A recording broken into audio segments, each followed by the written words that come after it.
bila penduduk suatu negeri beriman, maka kami akan turunkan keberkahan dari atas langit dan dari bawah bumi. Itu janji Allah, bukan janji cahalekah atau apa. Allah yang berjanji. 1, 2, 3, 4. Satu jalur, sejuta info. Assalamualaikum warahmatullahi wabarakatuh. Halo Jalur Infowers, ketemu Anda dengan saya Anita Anggriani Amir dalam program Bincang Santai. Bincang Santai sore kita ini akan mengangkat tema tentang perempuan.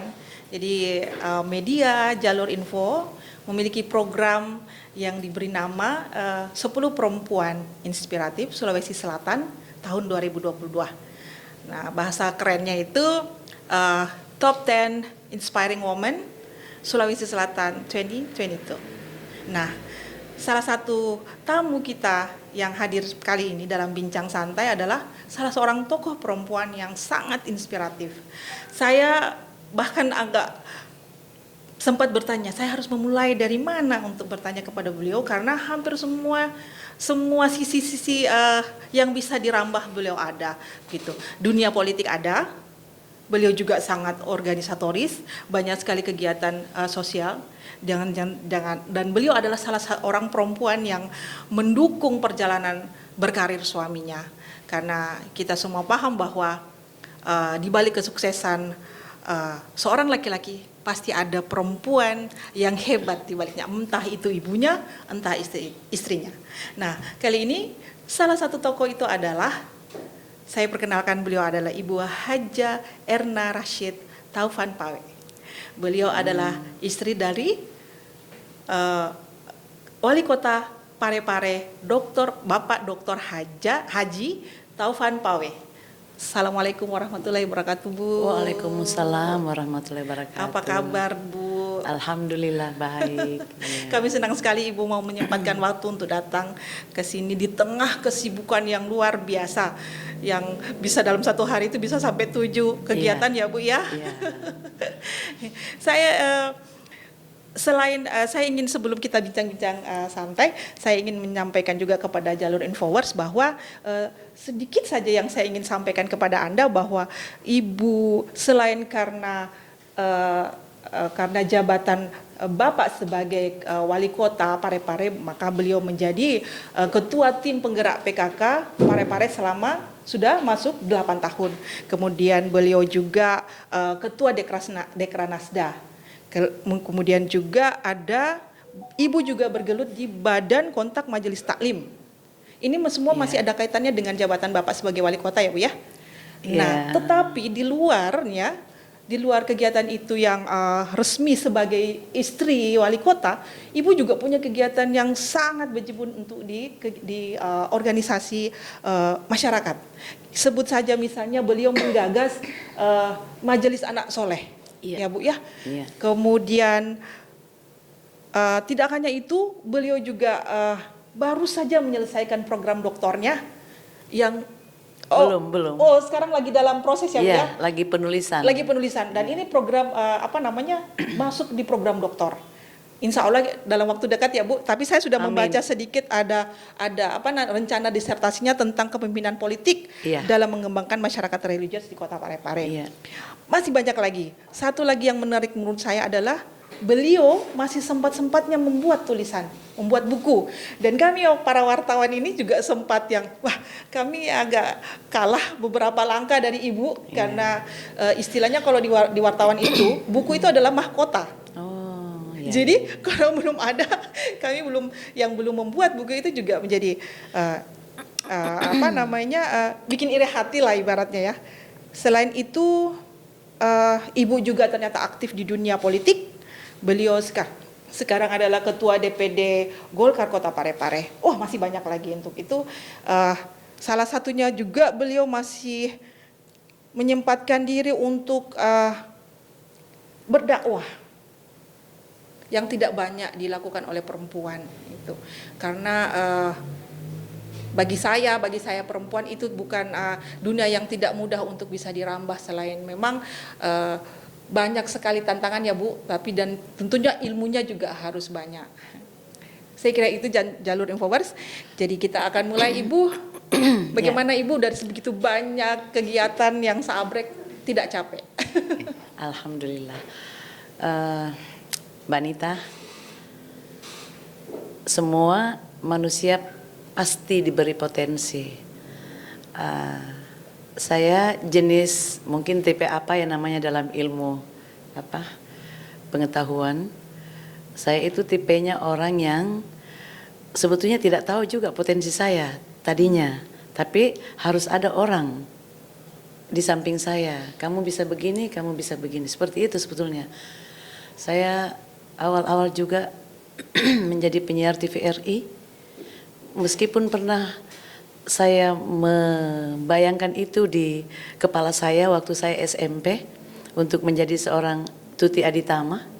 Saya sudah membayangkan diri saya menjadi Tuti baca berita, Penyiar TVRI waktu tapi itu. iya usaha untuk ke situ tidak ada, hanya sekedar hayalan. Ya, tetapi kemudian tiba-tiba datang kepada saya, giliran saya tidak pede. Nah, disinilah saya membutuhkan orang-orang di sekeliling saya meyakinkan bahwa kamu bisa. Iya, seperti itu. Jadi awal-awal saya siaran itu saya nervous. Ya. Nervous sekali. Waktu itu belum ada teleprompter ya, Oke. yang dibaca langsung, kita baca seperti ini. Pakai skrip ya Bu ya? Iya, saking gugupnya itu perdana, kalau tidak salah acara sore jam 5 Lintas Timur ya, apa ya itu judul acaranya, sore. Itu saya baca berita, kemudian kelihatan di layar yang saya pegang itu goyang semua. Iya, ya goyang semua, seperti saking tidak pedenya saya gitu. Saya merasa diawasi oleh seluruh Sulawesi Selatan, terutama pejabat-pejabatnya yang saya lagi baca nama-namanya. Yang saya takutkan kalau ada saya salah baca, saya ditegur kepala stasiun lah, apalah itu semua pikiran-pikiran saya Iya. kemarin. Dan dulu pernah saya itu digelari penyiar yang tiada hari tanpa salah. Iya salah, gara berangkat dari itu. Takut salah, akhirnya salah memang. Tetapi itu bisa bertahan sampai 17 tahun ya Bu ya? Iya, karena di tahun kedua udah mulai pede, iya, sampai 5 tahun, alhamdulillah sudah jalan lancar saja. Iya, seperti itu. Jadi saya tidak langsung duduk seperti ini di hadapan semua yang ada di sini. Enggak, prosesnya panjang dan ya Tuhan kan maha adil ya. Nggak Iya. mungkin orang menduduki suatu tempat yang kelihatan dari orang baik, tapi orang itu nggak tahu prosesnya seperti apa yang dialami seseorang dalam karir seperti itu. Betul, pasti semua ada kendala ya Bu. Iya. Nah selama berkarir di TVRI itu Bu, menanjaki karir ya sebagai seorang penyiar. Iya. Pasti ada banyak kendala ya Bu ya? Hanya itu kendala yang melawan diri sendiri itu aja, karena saya termasuk orang yang bukan meminimalkan musuh ya, sudah dari sononya sudah gitu, tidak suka bermusuhan, tidak suka konflik gitu. Jadi itu saya pikir potensi yang Allah titip sama saya harus rawat, karena bisa saja potensi itu tidak saya kerjakan. Apabila yang mendominasi di dalam diri saya itu, yang saya pelihara itu adalah penyakit dalam hati yang dalam Al-Quran dikatakan fi qulubihim maradun fazadahumullahu marada. Kalau seseorang itu ada penyakit iri, dengki dan sebagainya atau apapun itu, kalau lelaki itu dikatakan bahwa penyakit misalnya melihat perempuan kecenderungannya berzina, seperti itu kurang lebihnya di tafsir, maka Allah akan menambahkan penyakit itu. Fazadahumullahu. Iya. Jadi Allah akan menambah penyakit itu. Jadi supaya penyakit yang memang sudah Allah titipkan ini untuk menguji kita, ya memang satu-satunya jalan adalah dengan menyadari bahwa kita ini cuma hamba. Iya. Kita ini khalifah. Kita ini semua khalifah. Minimal pemimpin bagi diri sendiri. Dan kata Rasulullah, itu memimpin diri sendiri jauh lebih susah dibandingkan perang melawan perang Badar misalnya. Masya Allah ya. Lalu Bu, kemudian memilih untuk melepas pekerjaannya itu karena memang ikut suami Bu, permintaan Bapak atau? Jadi alhamdulillah suami saya itu tipe, menurut saya dia modern sekali. Iya, sebagai laki-laki. Di tahun itu ya, Bu? Iya, maksud saya ini penyiar. Ya. Ini menakutkan dunianya kalau tidak hati-hati kan. Beliau tidak pernah melarang saya menikah, tapi yang menghalangi saya waktu itu, ya alhamdulillah Allah kasih saya juga, ya harus saya sekarang harus memuji Allah. Karena waktu itu saya bilang, aduh kenapa saya dikasih tidak seperti orang lain. Kenapa orang lain santai saja dia hamil, sampai melahirkan tidak ada apa-apa. Kalau saya tidak bisa, langsung mabuk. Mulai tinggal, saya tidak bisa melihat matahari, tidak bisa mendengar suara bakso.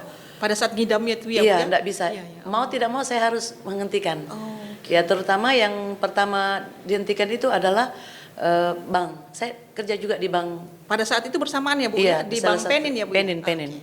Iya waktu itu. Jadi saya dihubungi oleh pimpinan waktu itu, bisa masuk ya sekali-sekali, soalnya nggak enak sama yang lain. Saya mau paksa pergi karena saya tidak mau kehilangan itu. Saya 12 bersaudara. Pekerjaan itu menjadi kebutuhan bagi saya karena bapak saya sudah capek mengongkosi kita semua, ya. Saya 12 bersaudara, kita sekolah semua di sekolah swasta di UMI. Jadi kan membutuhkan biaya yang Biaya banyak. besar, iya, betul. Iya. Bapak saya dulu itu punya usaha kurang lebih 12 ya, PT-PT gitu dulu pengusaha Ya, itu. Tapi dia Masya Allah. tentara juga, belum pensiun dia sudah pengusaha. Iya. Kemudian memelihara apa itu sapi, kambing. Ternak, Nah, ya. itulah kita semua pakai untuk ini. Ketika saya mau melepaskan itu saya susah karena aduh adik-adik saya bagaimana gitu. Akhirnya karena tidak bisa saya berhenti.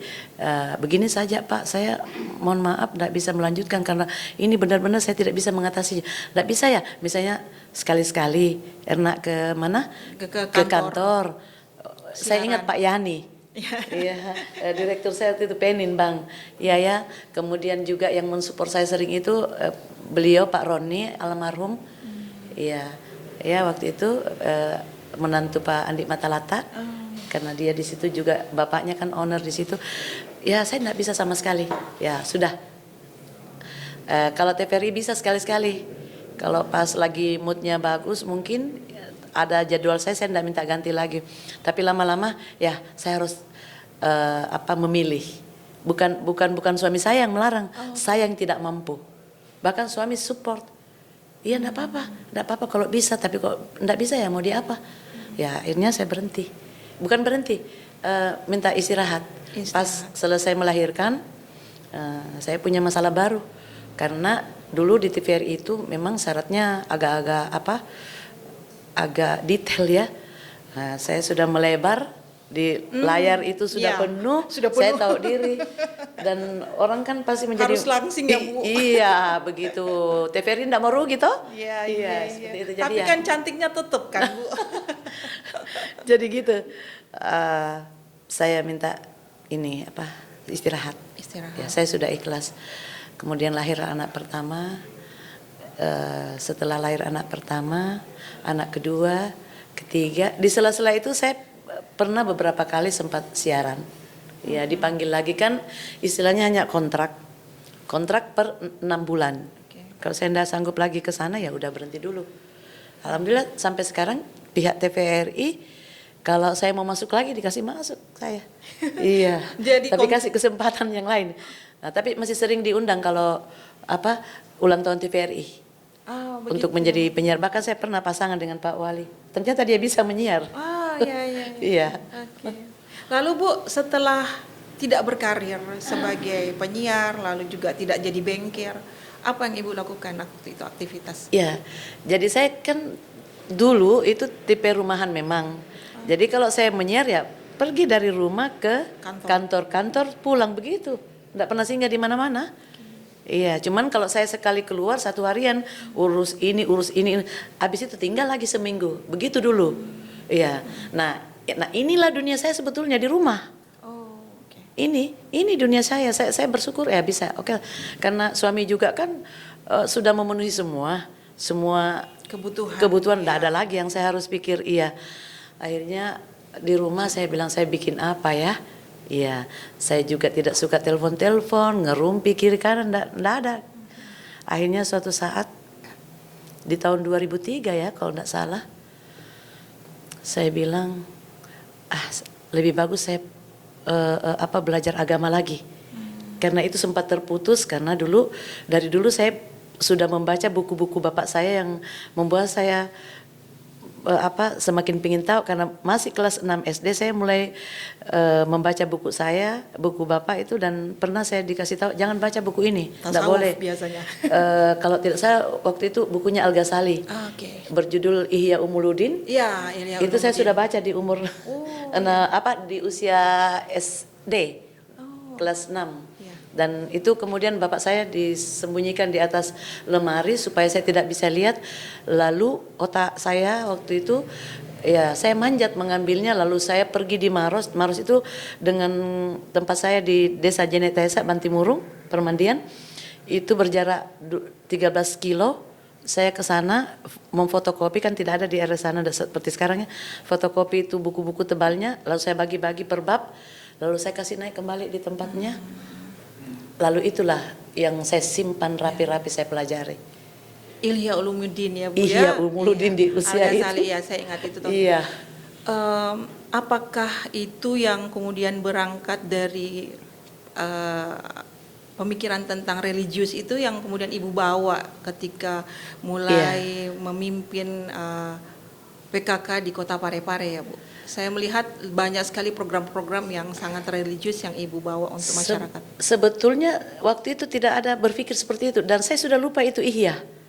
Malah suatu waktu ketika saya diwawancarai, saya ditanya wartawan, Ibu enggak pernah di pesantren, hebat ya? Iya, enggak pernah di pesantren. Ibu juga enggak ada keturunan kayak ulama. Saya langsung bilang iya semua. Terus saya dihubungi oleh sepupu dari bapak.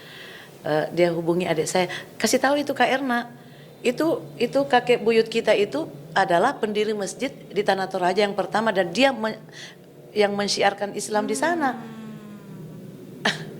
Ya, saya ingat lagi bapak saya yang tentara waktu itu sering dipercaya di Desa Bantimurung, Desa Jenetesa, bahkan kepala desanya sendiri yang meminta beliau untuk selalu mengisi ceramah Ramadan. Iya.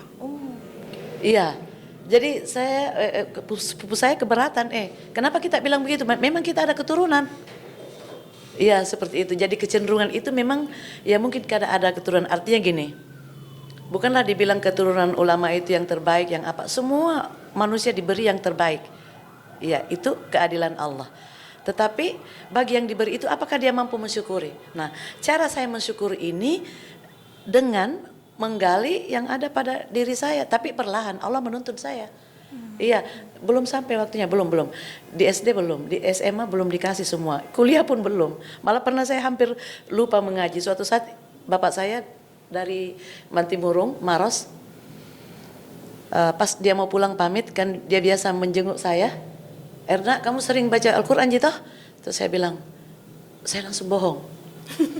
Karena takut sama bapak saya yang ini. Karena dulu bapak saya itu tegas sekali. Tentara ya. Iya, kalau kalian malas mengaji, mending kamu berhenti sekolah. Itu bapak saya. Jadi otak saya yang kecil, apa itu Al-Quran ya? Apa itu Al-Quran? Sampai seorang bapak rela anaknya tidak sekolah demi Al-Quran. Nah, itulah yang membuat saya terus, wah ini sesuatu yang hebat ini Al-Quran. Nah sudah, tapi itu hilang. Kan kita anak-anak namanya. Betul. Iya, belum mau yang berat-berat, ya akhirnya hilang itu. Kamu bisa mengaji? Oh iya, selalu. Oh, bapak saya pergi, enggak enak sekali bohong, karena saya tidak pernah diajarkan bohong oleh kedua orang tua saya. Ibu saya itu tidak mengajarkan agama secara langsung, mengaji enggak pernah dia begitu. Tapi akhlak beliau yang kita lihat. Iya. Mak, kenapa kita tidak marah? Orang buang di tanah di sebelah rumah kan ada tanah kosong, tanahnya ibu. Kenapa enggak marah? Enggak usah marah. Nanti dia tahu sendiri itu salah. Masya Allah. Iya. Pernah satu kali ada tetangga, dia mengambil 1 meter, bapak saya bilang kan tidak dibawa sampai mati, biarlah dia. Masya Allah. Iya. Tapi kalau bapak saya itu ya memang mengajarkan langsung, harus mengharuskan mengaji, mengharuskan sholat segala macam itu kita memang diawasi. Iya. Iya, diawasi. Jadi Bu, Jadi tertarik pengen tahu bagaimana pemikiran Ibu sampai kemudian melihat bahwa masyarakat Parepare itu harus disentuh dengan pendidikan dan religius. Selain religius, saya juga melihat Ibu menyentuh di bagian pendidikan. Bagaimana ini menurut Ibu, seberapa pentingnya sebenarnya itu untuk masyarakat? Justru saya di Parepare merasa bahwa belanga ketemu tutupnya. Tinggal dieksplor. Oke. Itu kan kota santri, aduh saya merinding jadinya. Masya Itu kan kota santri, itu kan kota ulama. Saya datang dengan meminjam kekuasaan Bapak. Kan semua mudah. Kalau kekuasaan itu ada di tangan kita, Betul. tergantung kita. Mau jadi baik, ya makmum ikut. Mau jadi baik, pasti makmum. Karena pemimpin, ya mohon maaf. Ya beberapa pemimpin, aduh saya tidak ingin berbicara seperti ini, tetapi saya harus bicara. Ketika seorang pemimpin datang di suatu daerah, kita harus tahu dulu kecenderungannya beliau, apa yang dia sukai. Ya, mulai dari makanan, mulai dari kebiasaan. Kalau dia suka ke pub, orang masyarakat siapkan itu. Suka perempuan cantik, disiapkan di situ. Mohon maaf. Dan dari dulu saya suka berontak dengan itu. Sebelum juga jadi pemimpin, saya suka, masya Allah ya, kok begini? Harusnya, ya dua-duanya salah. Masyarakat salah juga. Ya pemimpin lebih-lebih. Iya, maksud saya begitu. Nah, datanglah saya dengan jiwa yang memang, ya saya tidak tahu jiwa dari mana juga, yang selalu mau mengatakan sesuatu ini tidak betul, tapi saya tidak punya kuasa gitu. Iya, akhirnya ya saya ikuti saja dulu. Saya ikuti masa remaja saya biasa-biasa saja, tidak ada persaingan. Dan mungkin kalau saya pergi di suatu tempat, ya dulu entah sekarang ya, tidak ada orang yang merasa bersaing dengan saya. Iya, karena saya merasa untuk apa? Kalau seorang misalnya istri pejabat, nanti harga dirinya bisa naik kalau dia pakai tas branded. Waduh, bagaimana ya saya mau bilang? Iya, penting kita gali potensi. Setiap orang titip, bonita pasti ada. Semua di sini ada potensinya. Saya tidak bisa ada di sini menjadi pembicara kalau tidak ada yang pasang lampu, tidak ada. Pokoknya harus ada semuanya. Iya. Jadi ya kalau saya kemudian diberikan kekuasaan seperti sekarang saya menjadi ketua PKK, ya saya harus bekerja sesuai dengan potensi yang Allah berikan. Tidak usah lagi saya mau jadi ahli hukum, tidak usah lagi saya ahli ekonomi, tidak usah. Ini saja yang saya perdalam, yang saya gali, yang saya belajar banyak. Saya tidak hanya belajar dari Pak Kiai, saya belajar juga dari tukang sapu, dari apapun yang saya lihat sekarang, semua saya belajar. Dan selalu saya mendapati bahwa ternyata masih banyak orang yang lebih baik dari kita. Iya, itu intinya. Bahkan mereka yang tidak punya jabatan pun bisa lebih baik dari bisa. Iya, ada tukang sapu yang jujur, ada yang tukang sapu dia lihat dunia di situ, dia tidak mau ambil, ada pokoknya macam-macam. Seperti saya, dan saya itu selalu melihat itu kecil, tapi saya lihat selintas, saya langsung masuk di sini. Saya orang pemikir tentang itu. Tapi kalau tentang bersifat materi, misalnya saya harus bersaing, harus berpenampilan bagaimana, karena saya istri pejabat, saya malu nanti kalau saya biasa-biasa, itu tidak ada di dalam kamus saya. Ya, karena beginilah saya, Allah ciptakan saya begini, masa saya mau merubah ketika saya jadi istri? Begitulah yang saya dicontohkan ibu saya. Masih istri prajurit, kemudian beliau naik, kemudian bapak saya juga ya cukup disegani karena tentara tapi kaya. Kenapa dia kaya? Karena ya dia punya usaha. Iya, tapi ibu saya begitu-begitu saja penampilannya. Tetap sebagai ibu rumah tangga. Iya, Ya. itu. Ya, jadi ini dakwah Bilhal jauh lebih ya selain berkah juga jauh lebih berkenan di hati ya. Karena kalau kita bicara gampang, saya bicara begini gampang. Tapi dakwah Bilhal itu ya praktek itu yang susah. Alhamdulillah Allah sudah turunkan firman-Nya lewat teori dalam Al-Quran, itu teori kan. Nah prakteknya itu ada di diri Rasulullah Muhammad SAW. Saya menyinggung beliau sedikit karena ini bulannya dia. Iya, Allahumma sholli ala Muhammad. Ya. Ibu berangkat dari idenya Ibu yang menurut saya berdakwah ya dalam kekuasaan. Apakah itu juga menjadi alasan Ibu mau akhirnya terlibat ketika diminta Bapak untuk terlibat di dunia politik? Jadi begini, kalau politik ini sebetulnya memang hal yang tidak pernah saya pikirkan untuk terlibat langsung. Cukuplah menjadi pelajaran. Ini suami saya 1, 2, 3, 4 sudah 4 kali pilkada, 2 kali kalah, 2 kali menang, dan saya sudah yakin bahwa saya tidak cocok Di dunia itu. di dunia itu karena bertentangan dengan agama. Ya, kita di dunia dakwah tidak boleh ngibah. Walaupun orang itu jahat, tidak bagus, jangan diulang-ulang kesalahannya orang. Belum tentu kita lebih baik dari dia misalnya. Betul. Kecuali kalau kita ingin menjadi contoh seperti Fir'aun dicontohkan selalu. Iya. Jangan begitu ya, karena untuk menyelamatkan orang lain dari kejahatan orang ini. Tapi kalau Pembelajaran, hanya untuk memuaskan nafsu saja mencerita kejelekan itu dilarang dalam agama. Tapi di dunia politik saya lihat tidak sah kalau tidak mencari-cari kesalahan orang lain. Astagfirullah. Untuk menang semua ya belum lagi money politik. Saya sudah bilang kalau ada money politik di Parepare enggak jadi saya tidak mau. Saya sering bilang sama beliau, Pak, saya jadi pemimpin, saya selamatkan Golkar Parepare karena tidak ada juga yang mau. Pak Kahar sebagai ketua harian tidak, anggota ibu almarhumah, saya telepon, Bu, ini ada mana Bu, tapi saya tidak mampu. Ibu ketua DPR waktu itu almarhumah Puang Tina, tidak bisa Bu Wali, ibu yang harus pegang, ibu yang berhak pegang, ibu itu pantas sekali. Banyak lah. Pak Wawali juga lebih-lebih tidak mau. Saya bilang ya kasihanlah saya kok begini. Bismillah. Jadi keliru kalau dikatakan bahwa saya dipaksa. Tidak. Suami saya juga tidak memaksa saya, bahkan menunggu selama hampir 3 bulan itu bukan hal yang mudah karena dia harus selesaikan juga musda seperti itu. Jadi intinya bahwa kita manusia ini hanyalah hamba Allah. Tugasnya kita hanyalah menyembah Allah. Kalau itu sudah kita tanamkan dalam hati dan pikiran kita, insya Allah Indonesia ini agama yang Allah titipkan juga kelebihan, ya, sesuai dengan yang dibutuhkan Indonesia. Saya melewati beberapa daerah, semua ada Allah titip di situ. Iya, jadi jangan melihat enaknya di sini, coba kita begini.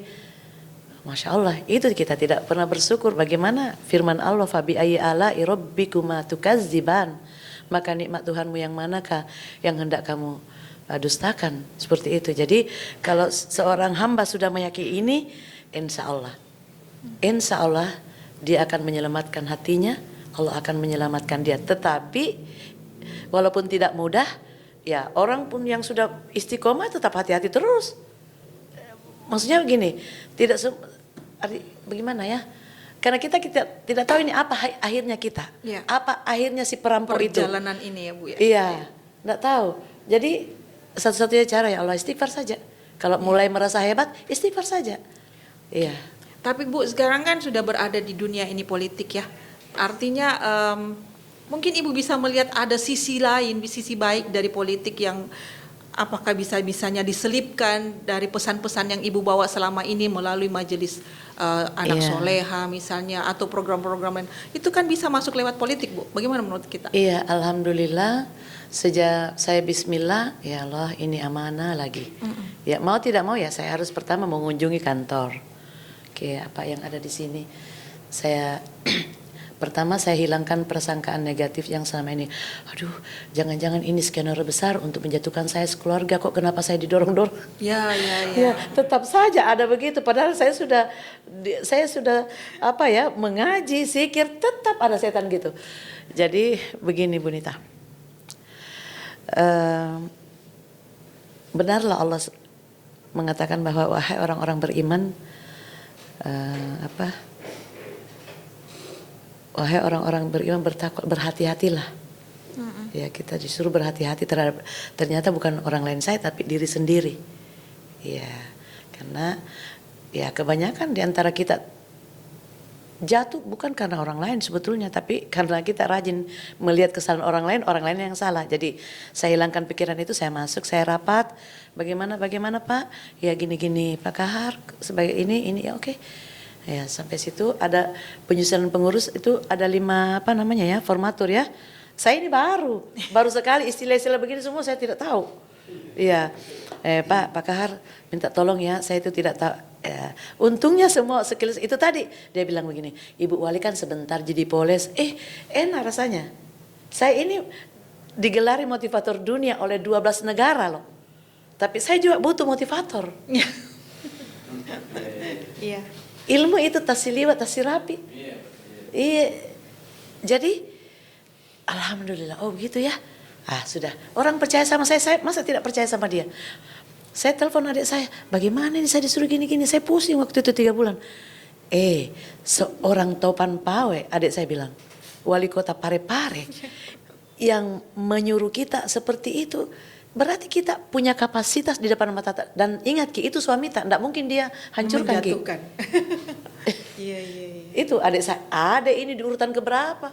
Yang mana adik saya itu, aduh masih di jalanan itu jalan biasa-biasa saja dia, tapi saya butuh pikirannya, saya butuh disupport. Iya. Kenapa saya keluarkan ini supaya orang merasa terhibur yang pernah merasakan seperti saya gitu. Saya tidak mau di ujuk-ujuk dikatakan, wih tahu wah hebatnya, enggak. Nanti saya salah di hadapan Allah bagaimana dan tanggung jawabnya. Percuma lah yang semua saya bikin ini amal-amalan kalau Allah tidak ridho. Iya seperti itu. Jadi duduk, Ibu kalau ini jadi ini gini. Wah sudah mulai. Ini bendahara begini ini. Akhirnya saya bilang begini, Pak, begini saja Pak Kahar, ambil Miki ini semua susunan, formaturnya, atur Miki sama teman-teman, saya menyesuaikan diri dengan siapa yang kita pilih. Iya, pilih Miki. Iya, ini saya mau mentes juga diriku. Adakah kepentingan dunia saya lebih besar dibanding kepentingan akhirat? Karena kalau tidak, ini nanti yang kelima orang putus silaturahim hanya gara-gara nama-nama. Pergilah dibawa. Dia bawa nama itu lagi. Orangnya semua aja TP Pawe ini TP Center. Nambil. Artinya apa? Tidak ada niat mereka celakakan saya. Tidak ada niat bilang orangku ini orangnya itu. Ya, wali kota orangnya ini orang. Bagaimana bisa seseorang memimpin dalam keadaan berkelompok? Kelompok itu SKPD misalnya. Ada kelompoknya Pak Wali misalnya, ada kelompoknya Pak Wawali. Belum 1 tahun menjawab, Pak Wawalinya Momi juga jadi wali kota, bagaimana itu? Maksudnya begitu, oke ambil semua. Alhamdulillah. Nah sekarang sistem sudah mulai bagus. Walaupun saya tidak punya ilmu di situ, tapi ini yang di samping saya kan punya ilmu.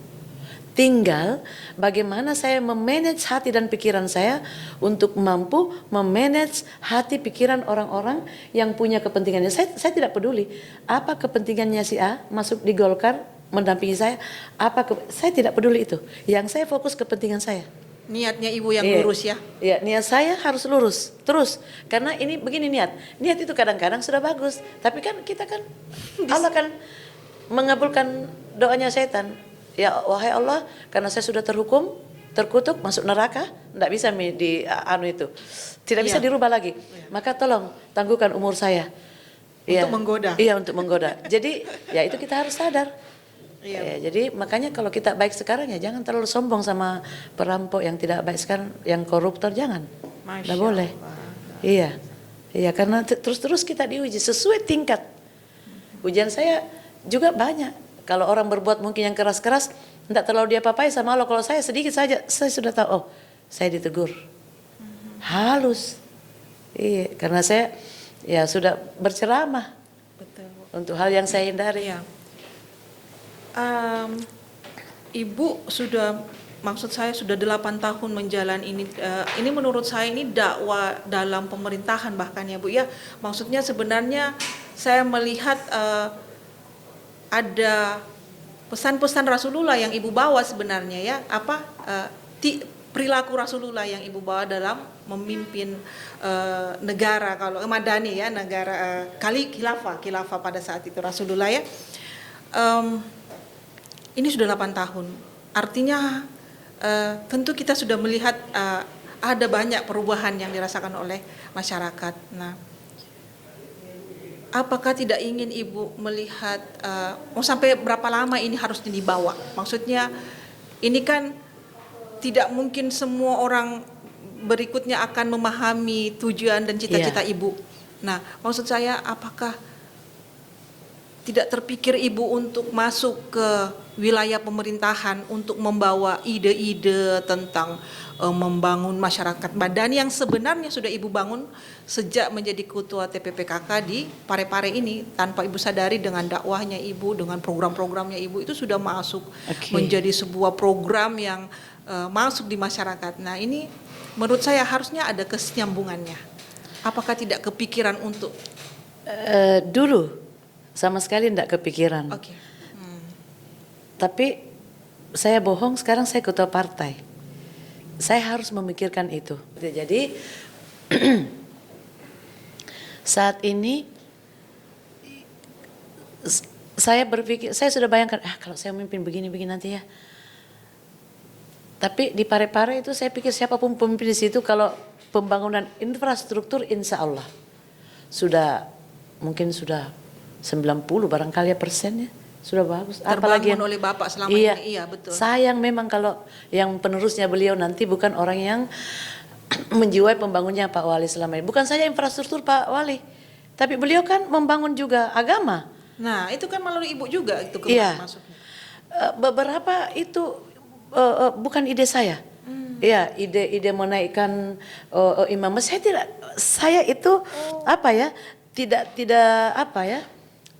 sampai ke sana. Yang saya kerjakan yang ada di dalam diri saya saja. Saya pergi dakwah, di ceramah. Saya tidak perlu, ibu, aduh maaf bu, belum datang orangnya, belum banyak orang. Saya tidak perlu banyak orang kalau saya datang ceramah. Duduk begitu 20 orang banyak, ada yang 10 orang yang baik dia sampaikan kok, luar biasa amal saya, itu saya. Ya, jadi saya tidak pernah berpikir, Pak kasih naik tahu imamnya. Bukan itu saya, dia yang melakukan itu.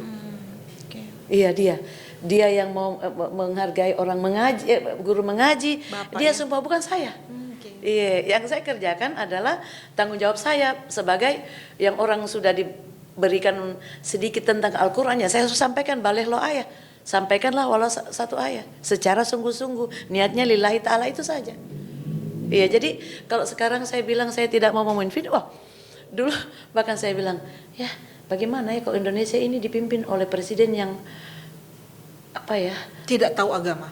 Bukan tahu Al-Quran, kemudian mau menjalankan Al-Quran. Betapa sejahteranya penduduknya, karena bila penduduk suatu negeri beriman, maka kami akan turunkan keberkahan dari atas langit dan dari bawah bumi. Itu janji Allah, bukan janji calegkah atau apa. Allah yang berjanji.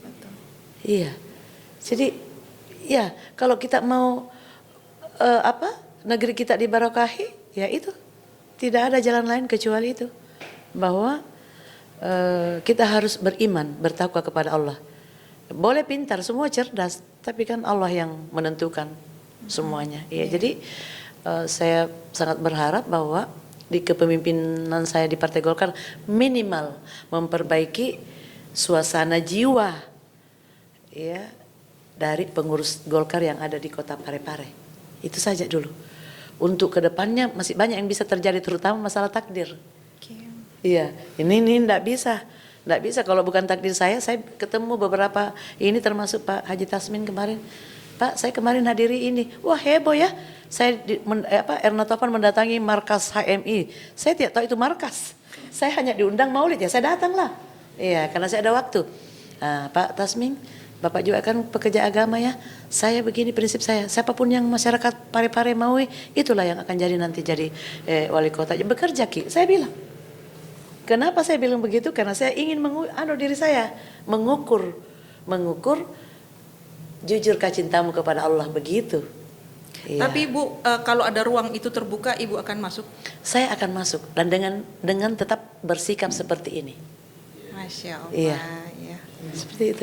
Ini kemudian Bu, kan Bapak ini sudah periode kedua ya. Iya. Nah, terus secara karir politik tentu pasti akan lebih naik lagi. Bagaimana menurut Ibu pandangan rencana tentang Bapak ini nanti? Begini, beliau itu orang yang kurang lebih sama seperti saya. Suatu waktu beliau bilang begini, Ma, nanti kalau ini saya kan ketua Golkar, tapi kita harus realistis ya. Nggak boleh bilang langsung mau 02. Itu kasih begitu modelnya dia, tidak ambisi juga. oh iya ya, tiba-tiba ada sesuatu yang terjadi, lalu dia kaget, dia sedih karena waktu itu mungkin ya terserah kita saring saja nanti ini apakah pantas untuk disiarkan. Yang jelas ya bukan, ya mungkin beliau tidak pernah mematok harus saya jadi, enggak pernah.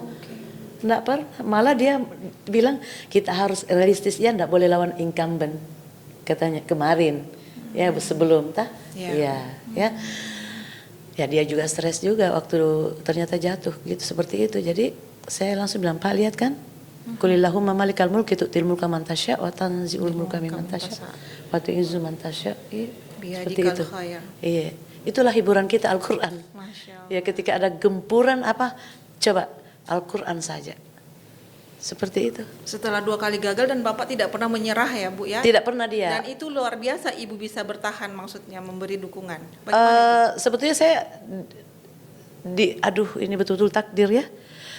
Di awal itu ya saya sudah larang. Tapi saya bilang lagi, Pak ini kita kan sudah kehidupannya nyamannya. Iya mak, saya didatangi anak-anak HMI disuruh maju gini-gini. Lama-lama saya pikir ya Allah, siapa tahu ada tugasku di sana.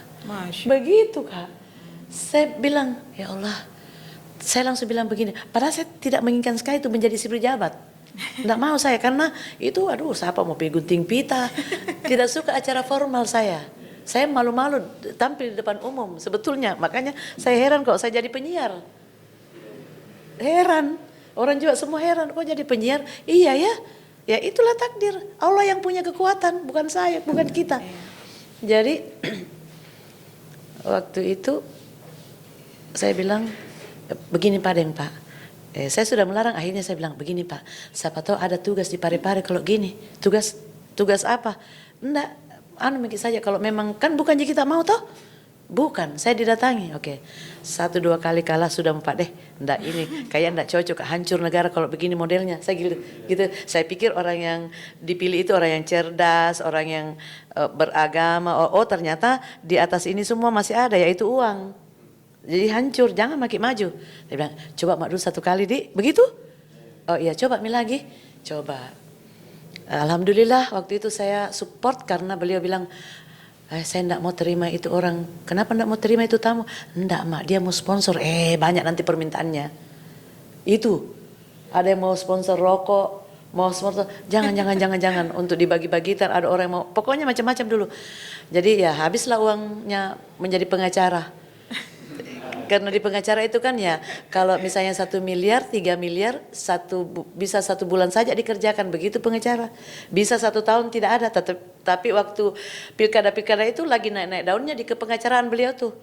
Iya dipakai sampai Astra, se-Indonesia, sampai PT Unggul semua, ya banyak orang Cina, teman. Memanfaatkan pengacaraan Bapak ya. Iya, jadi yang saya selalu hibur Bapak itu kalau dia mulai down, tentang politik yang orang pakai segala cara, ya terakhir ini begitu juga, dirusak kantor-kantor. Saya cuman bilang begini sama beliau, kita ini lagi diuji, apakah kita juga mau berbuat yang sama seperti orang.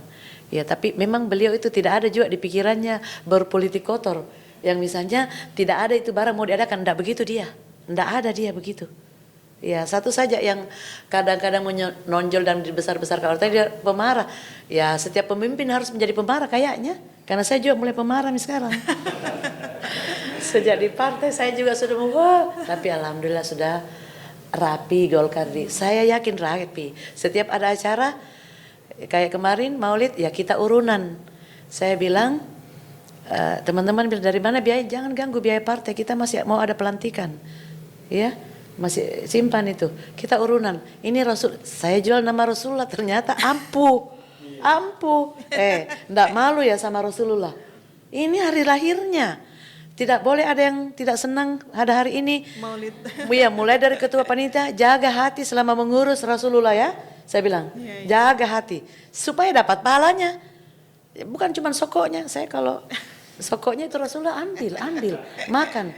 Ya Allah kasih keberkahan dari sini. Biar sedikit Pak ambil. Betul iya Bu. Iya, saya begitu. Sudah. Urunan. Saya bilang berapa biayanya? Karena tadinya saya mau sederhana. Pak Wali orang selalu mau perfect. Jangan. Ini Maulid. Partai Golkar lagi, istri wali kota lagi. Masa biasa, karena saya orangnya simpel. Iya. Sini mau saja.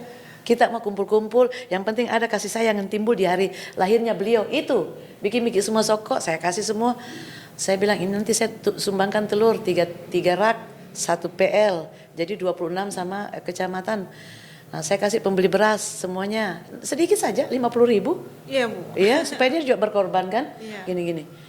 Akhirnya ada salah seorang, Bu, sudah diatasi telurnya 3.000. Oh, siapa? Pengurusnya. Nah, akhirnya kemarin karena kita pindah, sewa gedung, kotak, karena kita undangan 1.000, harus siapkan 1.000 kotak ya. Ya 10.000 kali 1.000 kan berapa ya? 10. Ya, gitu. Ini Bu, biayanya 28, jadinya 28-nya oke. Terus siapa-siapa yang nyumbang ini. Cari dulu, sampai batas sore, setelah saya menyumbang tidak boleh ada lagi yang masuk. Kenapa? Karena ukuran keikhlasan itu, apalagi ini Rasulullah. Nanti kalau dipaksa-paksa nanti tidak enak sama ibu di.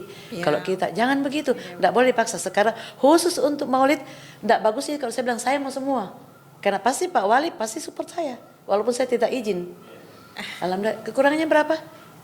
Ya ini Bu 11. Saya langsung kasih. Saya bilang tidak boleh ada utang di apa yang kita sewa sini, bayar sekarang. Malunya kita sama Rasulullah. Nanti selesai acaranya kita ditagih. Pasti Rasulullah larang kita begini. Jadi saya jual Rasulullah. Dan itu ampuh, tidak ada di otaknya orang bilang mau ambil sisa-sisa. Tidak ada, karena begitu saya menyetor ini tidak boleh lagi ada sumbangan. Selesai. Saya larang minta kepada SKPD. Tidak boleh. Iya seperti itu. Ya Bu. Terus kemudian ini tahun menikah itu 1992 ya Bu ya? Iya. Nah sudah cukup lama berkeluarga, berjalan Iya. sama Bapak 30 kapan? 30 tahun. 30 ya? Dalam perjalanan itu Bu pasti apakah jalannya mulus? Apakah banyak kendala? Atau bagaimana Ibu menilai perjalanan? Harusnya mulus, tetapi namanya kita ini dimanapun, dunia kerja, berinteraksi dengan orang lain yang latar belakangnya mungkin beda, kebiasaan beda, budaya beda, pasti ada ini. Nah, dibutuhkan kemampuan dari kita, ya itu tadi, bukan melawan pasangan kita tapi melawan diri sendiri. Ya, ketika ada sesuatu harus diri kita dulu yang dilawan, karena kapan kita mau memenangkan diri kita dalam situasi yang tidak kondusif, wah susah, karena pasti dia juga punya ego. Iya, dan saya selalu yakin tuntunannya Allah itu yang sempurna, yang dicontohkan oleh Rasulullah. Kata Rasulullah, jika ada orang yang akan kamu sembah di dunia, walaupun tidak boleh ya, ini hanya berandai-andai, ya suamimu. Ya, apa boleh buat? Karena yang menyuruh kita Allah, yang memberitahu kita Rasulullah, ya harus patuh. Allah bilang suami bisa kawin 4 kali, ya sakit hati mau sakit hati, tunjukkan cintamu dulu kepada Allah. Ya, waktu Agim menikah kan, saya di telepon langsung Ibu Rati Sanggarwati. Waktu itu saya memegang lembaga beliau. Lembaga di sini atau apa namanya ya? Ratisang, iya. Oh, okay. Bu, bagaimana Bu? Ini bagaimana Bu Erna ini belum jadi istri wali kota? Masih di Makassar saya. Bagaimana Bu Erna? Ini Agim ini.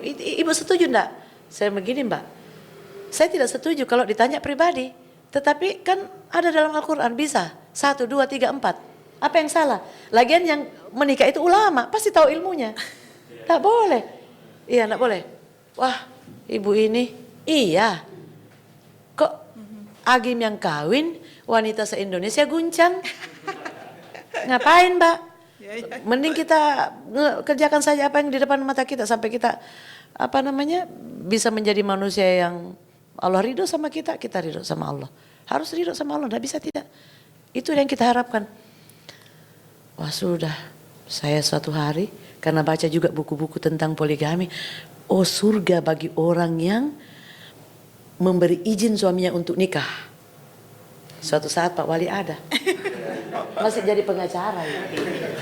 Pak, ada saya mau tanya Ki serius ini, lagi baca-baca itu, apa? Saya bilang, Pak, seandainya dalam perjalanan tak nanti ini ada yang mungkin kita suka atau saya tidak mampu lagi mendampingi kita, apalagi kan kita keluar daerah, daripada bersina ya, saya sementara menjaga anak kecil. Iya, aturan Tuhan itu pasti yang terbaik. Iya, sembarang kita itu. Berarti kita tidak sayang saya, bukan. Saya hanya ingin menjalankan ini. Singkat cerita, suatu saat saya ke mall sama-sama. Saya bilang, Pak, sudah duhur ini, masuk megi sholat, saya tidak sholat. Terus kamu tunggu di mana? Saya tunggu di toko buku. Memang saya suka buku. Saya ambil buku tebal karena ada poligami situ. Ya, ternyata hati saya masih kotor dikit, masih tidak ikhlas. Wah, di situ bilang, ternyata ya pernah Ali bin Abi Thalib minta izin nikah lagi Sama Fatimah. Bukan, kan Fatimah istrinya, anaknya Rasulullah. Iya. Minta izin sama mertuanya Rasulullah. Oh iya. Mau nikah. Terus dia bilang ceraikan dulu Fatimah. Maksudnya dilarang. Apa maksudnya? Ini perlu pengkajian, jadi jangan langsung kawin semuanya. Maksud saya begitu. Jadi habis itu keluar bapak dari saya beli itu buku, Pak, tidak jadi kawin. Tidak jadi, apa itu? Makanya kalau ilmu itu Bapak gitu. Itu kita kalau ilmu semua mau dipraktekkan. Itu buku agama saya itu lebih lebar dari ini ya. Semua agama ya, khusus agama itu sampai ke situ itu penuh. 5 pala. Sebelum itu, saya sekarang sudah jarang beli buku sejak jadi wali kota, enggak bisa membaca lagi sekarang. Iya. Karena bicara makin terus. Buku saya tebal-tebal. Makanya waktu ini disuruh kuliah, Bapak bilang kuliah, saya bilang saya mau kuliah tapi bukan ekonomi, saya mau dakwah karena di situ jiwa saya enggak tercapai di Makassar, di UMI, maka saya di Parepare. Suatu saat Bapak lihat koran, ini masuk MIG S3 di Umpar, ya. Universitas Muhammadiyah Parepare. Masuk, setelah belajar sudah malas menyelesaikan skripsi karena saya itu menulisnya dibicara, mesti ada yang dampingi saya menulis. Iya, enggak ada waktu, harus ikut terus. Prof Hamdan bilang, harus ibu selesaikan sayang. Enggak apa-apa Ji Prof, karena memang saya butuh ilmunya Ji. Oh begitu, ternyata memang lain lah kalau kita duduk di bangku kuliah, lain kalau tidak. Walaupun saya ada buku ya. Lama-lama saya didorong semuanya. Saya bilang, biar sudah tidak usah jadi dokter. Tapi dunia bergerak membantu saya. Iya. Masya Allah ya, tadi malam itu saya mau pergi di mana? Di acara maulid itu Pak Kiai yang tadinya saya mau datangi satu-satu untuk wawancara sudah datang semua di Rujak diwawancarai. Bahkan Kemenak dari Sidrap itu datang. Jalur Infowars, saya kira Anda bisa memahami mengapa kemudian Ibu Haja Erna menjadi salah satu inspiring moment Sulawesi Selatan 2022. Ibu, masih banyak sekali sebenarnya yang ingin kami tanyakan. Saya sangat curious, sangat tertarik sekali dengan banyak hal yang Ibu. Saya bayangkan Ibu punya banyak ide-ide yang ingin sekali Ibu tuangkan. Untuk kami berharap Sulawesi Selatan tetap memiliki Ibu, tetap berjuang di memperbaiki perempuan Sulawesi Selatan, dan saya kira secara masyarakat secara umumnya. Terima kasih banyak waktunya Bu sudah datang, sudah sama-sama dan kita bisa bertemu lagi dan program saya tidak apa saja. Begitu walaupun saya cuma 2 jam, kalau 2 jam saya bisa lalui ke sini saya dapat. Ya, itulah yang membuat banyak cara saya karena orang yang bisik saya, oh iya. Nanti tidak. Ini saya baru menemukan seorang istri wali kota yang sangat humble, yang sangat terbuka hatinya, yang sangat egaliter ya, menerima semua dengan sangat terbuka. Terima kasih banyak Bu waktunya, semoga kita bertemu lagi. Demikian Jalur Infowars, terima kasih atas perhatian Anda. Sampai ketemu lagi. Assalamualaikum warahmatullahi wabarakatuh. Waalaikumsalam.